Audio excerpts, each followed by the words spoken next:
Hello mga ka-farmers! Welcome back to my channel! For today's video mga ka-farmers ay ibabahagi ko po sa inyo ang mga dahilan sa mahinang pagbigat ng inyong mga baboy. Ang mahinang pagbigat ng baboy o hindi pagbigat nito ay magkakaroon ng negative impact sa farm profitability kahit na palagi pa tayong nagpapakain ng extra araw-araw para lang kumita mga ka-farmers. Ang mahinang pagbigat ay posibleng dahil sa genetics, malnutrition, parasites, sakit, at kondisyon sa kapaligiran. Panoorin niyo po ang videong ito hanggang sa dulo mga ka-farmers para malalaman niyo po kung paano ba ito makaapekto sa mga baboy natin. Ang una ay genetics. Merong mga baboy mga ka-farmers na mas mabigat pagkasilang at mas mabilis lumaki kaysa ibang breeds. Ang mga inahin din sa ibang breed ay mas maraming magatas at maayos na mag-alaga ng biik, kaya mabilis lumaki ang mga biik at malusog pa. So, ano ba ang breed na merong ganitong katangian mga ka-farmers? Maraming tagapag-alaga na gumamit ng crossbreeding. Ito ay ang gumamit tayo ng ibang breed ng barako at i-mate natin sa ibang breed naman ng inahin, para makuha natin ang best quality sa breed na ito mga ka-farmers. Nasubukan po namin ito mga ka-farmers nung meron pa po tayong inahin. Yung inahin namin ay large white po yon, then pinabarakuan po namin ng durok. So yung mga biik niya mga ka-farmers, yun na po ang crossbreeding. At base naman sa experience namin sa crossbreeding mga ka-farmers, totoo po malaki yung mga biik at malusog pa. At base sa experience namin mga ka-farmers, kapag ang isang inahin natin ay galing na po siya sa crossbreed, hindi na magandang kukuha pa tayo ng gagawing inahin sa kanyang mga biik mga ka-farmers dahil maliliit na po at hindi na masyadong maganda yung pangatawan niya. At napansin din namin na prone to sickness na po siya mga ka-farmers kung ang biik na galing sa kanya ay magbubuntis. Ang ikalawa ay malnutrition. Mahinang pagbigat ng baboy mga ka-farmers dahil hindi tamang dami ang kinakain niya, poor quality ang feeds, mahirap i-digest ang feeds, o hindi malasa at meron ding mga baboy na sadyang mahina kumain. So para maiwasan ito mga ka-farmers, importante ang pagpili ng magandang feeds kung saan ma-meet ang lahat ng nutritional requirements na kailangan ng baboy para sa magandang production.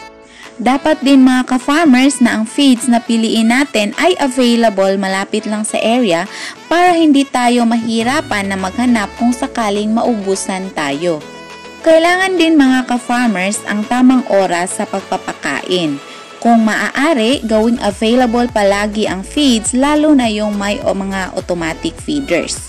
Kailangan din mga ka-farmers na makakain ang lahat ng baboy na nasa kulungan. Normally kasi mag-aagawan po ang mga baboy kaya kailangan na lahat sila makakain. So kailangan na maglagay tayo ng enough space para sa kanilang kainan. Ang ikatlo ay parasites. Merong mga external parasites na maging dahilan sa palaging pangangati ng baboy, so instead nakakain sila mga ka-farmers, mangangati na lang. Kaya magiging dahilan din ito sa mahinang pagbigat ng baboy. Ang mga parasites sa loob ay lalo nang maging dahilan ng mahinang pagbigat mga ka-farmers. Importante po ang pagpupurga para mapuksa ang mga parasites sa loob ng tiyan mga ka-farmers.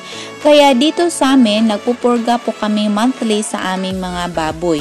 Ang ginagawa namin mga ka-farmers ay before po kami mag-transition ng feeds, nagpupurga po kami sa kanila para masigurado po na napupuksa po talaga yung mga bulati sa loob ng tiyan at hindi po sila yung makabenepisyo sa mga feeds na kinakain ng ating mga alaga. Ang ikapat mga ka-farmers ay ang sakit. Kung maaari, huwag magpapasok na ibang tao sa babuyan natin mga ka-farmers dahil isa din po ang tao na carrier ng mga sakit, lalo na po yung mga ASF mga ka-farmers. Ngayon kasi halos buong Pilipinas affected din ng sakit na ito. So dapat ipagbabawal talaga natin na merong makapasok na ibang tao sa ating mga babuyan. At kung meron tayong mapapansin na may sakit ang isang baboy mga ka-farmers, dapat po na i-isolate po natin agad ito. Malalaman nyo din naman mga ka-farmers na merong sakit ang isang baboy dahil mapapansin natin na matamlay siya at parang malungkot siya mga ka-farmers. And most of all mga ka-farmers, makikita natin na ayaw niyang kumain. So, ganyan din ka-importante yung nagbabantay tayo mga ka-farmers habang kumakain yung ating mga baboy. Dahil dito, mapapansin natin agad na merong dinaramdam ang isang baboy kapag hindi siya maganang kumain. At sa ganon, mas madali yung pag-isolate natin sa kanya mga ka-farmers at ilalayo natin siya sa kanyang mga kasamahan para hindi po makahawa. So, doon na sa isolation area mga ka-farmers, bibigyan po natin siya ng gamot. So, dito sa amin mga ka-farmers, kapag napapansin po namin na merong sakit yung aming baboy, kinukuha po namin yan sa kulungan at nilalagay namin sa aming may manukan mga ka-farmers. Meron kasi kaming vacant doon na manukan. So, doon namin inalalagay dahil medyo malayo siya sa kulungan ng baboy mga ka-farmers. Importante kasi na hindi ma-spread yung virus mga ka-farmers if meron man. So, bawal po na mahawaan yung iba nating mga alaga. Pero kung pagtatae lang mga ka-farmers, hindi na po namin ina-isolate yung baboy na nagtatae dahil mag-inject lang po kami ng antibiotic mga ka-farmers at yung injectan namin ay hindi lang po yung baboy na nagtatae. Kasama na din yung mga kasama na nasa loob ng kulungan mga ka-farmers. Hindi kasi masyadong contagious yung pagtatae mga ka-farmers. Unlike po sa ibang sakit na magkakahawaan talaga ang mga baboy kapag nasa iisang kulungan lang po sila. Ang panglima mga ka-farmers ay ang kondisyon sa kapaligiran. Ang kadalasang rason nito mga ka-farmers ay ang heat stress at cold stress. Pag na-heat stress ang inyong mga baboy, babagal ang pagkain nila at kung cold stress naman ang baboy, malakas ang pagkain nito mga ka-farmers kaysa usual na kainan nila. Ito ay para makaproduce ng init ang kanilang katawan mga ka-farmers. So dito mga ka-farmers, magbigay tayo ng vitamins at minerals para pamalit sa nawawalang sustansya ng baboy. Huwag hayaan na masyadong malamig ang kulungan natin mga ka-farmers dahil posible po itong maging dahilan na magkakasakit ang isang baboy lalo na po yung ubo mga ka-farmers. At magiging dahilan na po yan na ayaw nilang kumain. Dito sa amin ngayon mga ka-farmers, malamig po tuwing hapon. So ang ginagawa ko tuwing hapon mga ka-farmers, hindi ko po binabasa ang lahat ng area ng kanilang kulungan. Unlike kung naglilinis ako sa tanghali mga ka-farmers dahil mainit din dito tuwing tanghali. So, lahat ng area ng kanilang kulungan ay binabasa ko po para maka-feel po sila ng lamig. Sa pagbibigay din naman ng vitamins mga ka-farmers, dito sa amin nakasanayan po na once a month kami magbibigay ng injectable na vitamins. After namin magpurga mga ka-farmers, magbibigay po kami ng injectable vitamins after 3 days. Pero meron po kaming ginagamit na pang daily maintenance ng aming mga baboy mga ka-farmers. Meron kaming mga powderized vitamins na ginagamit tulad ng King's Vita Plus at Vitamin Pro. So pagkatapos ng King's Vita Plus mga ka-farmers, kapag maubos na po ito, Vitamin Pro na naman po yung ginagamit namin.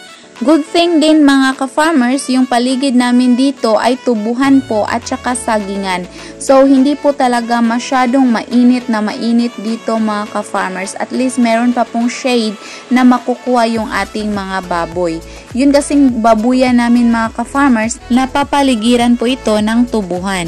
So, yun po mga ka-farmers, ang kadalasang dahilan na mabagal ang pagbigat ng ating mga baboy. Ang una ay genetics, ang ikalawa ay malnutrition, ang ikatlo ay parasites, ang ikaapat ay sakit, at ang ikalima mga ka-farmers ay ang kondisyon sa kapaligiran. So, dapat po kayong maging aware sa lahat ng mga ito mga ka-farmers kung gusto ninyong mas mabigat pa ang inyong mga alagang baboy. So, yun lamang po mga ka-farmers ang share ko for today's video. Huwag nyo lamang pong kalimutan na mag-subscribe at i-click ang notification bell para kayo po ay palaging updated sa ating mga bagong farming tutorials na i-upload. Huwag nyo din pong kalimutan na mag-like, comment at share para malaman din na iba nating mga ka-farmers. Thank you for watching. Happy farming! Bye-bye!